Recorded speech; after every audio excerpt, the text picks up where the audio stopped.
Alright, welcome. Let's go ahead and get right into this. My last persuasive presentation speech, protecting our Second Amendment rights. I'd like to start off with a short story about a recent event in Sutherland, Texas, where an individual opened up fire in a church, killing some people in the process. The way he was stopped was that he ran out of ammunition, and a law-abiding citizen actually apprehended him and brought him down with a legal firearm. So, which brings me into the persuasive speech about our Second Amendment right. And why should you care? This is our right to bear arms. You have the right to bear arms since 1791. It's a constitutional right that should not be infringed upon. Gun violence is the act of individuals, not the weapon itself. Why should we keep guns legal? 5 points I'm going to touch on. Gun ownership is a constitutional right. It's too widespread to be reversed. Guns are needed for self-defense.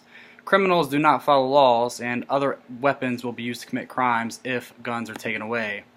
The Second Amendment of the Constitution of the United States of America states that a well-regulated militia, being necessary to the security of a free state, has the right of the people to keep and bear arms and shall not be infringed upon. This was established in the Second Amendment by James Madison, who wrote this Second Amendment in order to give citizens the right to fight back against a tyrannical government.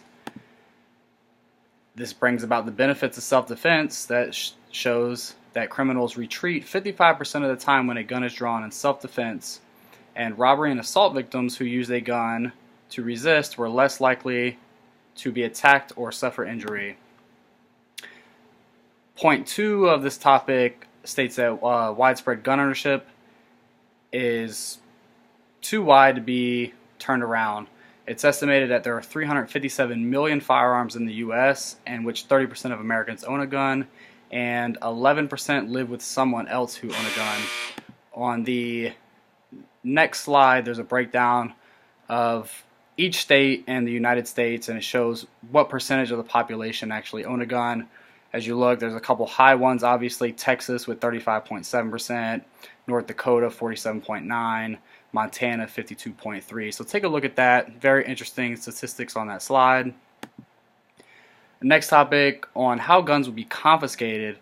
The government would have to pass a law banning firearms. Individuals would be required to turn in firearms by a certain date, and there would be door-to-door collection of firearms or forceful confiscation. The flaws with this, however, are that governments would have to do a door-to-door confiscation because individuals would not turn in their firearms. Individuals would claim they sold their firearms or lost the bill of sale, can also claim that firearms were stolen, and criminals just simply would not abide by these laws. A better way to look at this would be limiting firearm ownership, offer a buyback program to individuals who do not utilize or warrant the removal for individuals in possession of a firearm illegally, and just make stricter laws for firearm ownership. The Obama administration did a firearm buyback program about 4 years ago that was very successful. The next slide is going to be a short YouTube video about self-defense. It was a news article. Let's go ahead and click on that and watch it when you get a chance. And a lot of questions about justifiable defense. What justifies you to harm another individual or kill another individual for your self-defense? In 2014, law enforcement reported 725 justifiable homicides and 444 felons by law enforcement when threatened with a firearm, and citizens killed 277 during a crime during this time in 2014. The next slide shows some FBI data in which murder by relationship, it's an expanded homicide data figure which breaks down homicide statistics pretty much by use of a firearm. So when is deadly force justified in self-defense? It was internationally recognized by Masad Ayub, and he stated deadly force is justified only when undertaken to prevent imminent and otherwise unavoidable danger of death or grave bodily harm to the innocent. So protect yourself and protect others at any cost. Which brings me to my next topic, that we need to think alternatively. We need to use non-lethal force to neutralize or escape from harm without use of force.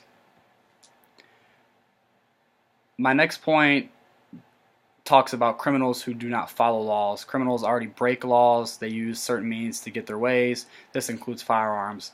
Criminals would simply not turn over guns during the ban of firearms. It would not happen. Over 300 million firearms in the U.S. in which criminals have access to. They can buy these illegally on the streets, or most of the times buy them legally, which they should not be allowed to, and this goes back to creating stricter gun laws. The next slide, you'll see crimes committed with illegal firearms. There's a pie chart that breaks this down, in which perpetrator was carrying a firearm owned by someone else was 79%, and the perpetrator was a legal owner of a gun, 18%, unknown 3%, and this is data from Pittsburgh, Pennsylvania in 2008. So what is the fix to all this? Do not allow violent criminals to buy firearms, flat out. Do not let friends borrow firearms, and focus on the illegal sale of firearms. If you don't know where your firearms are going or what your friends are using them for, don't let them use them. And simply, if there were a ban of firearms, other weapons would be used to commit crimes. Bow and arrows, machetes, knives, swords, you name it.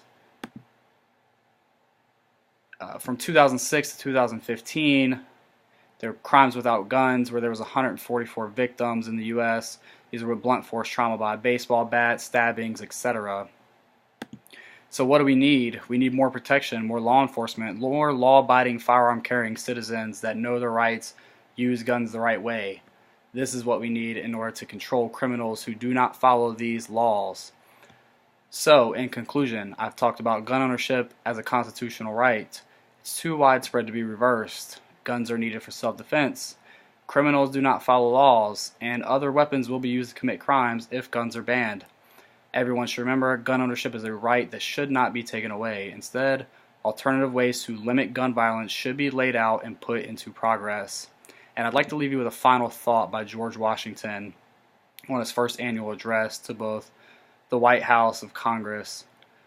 This was January 8th, 1790, when he said, free people ought not only be armed, but disciplined. Have firearms, use them in the right manner, use them accordingly. Thank you for listening. I hope you've enjoyed it. Have a nice day.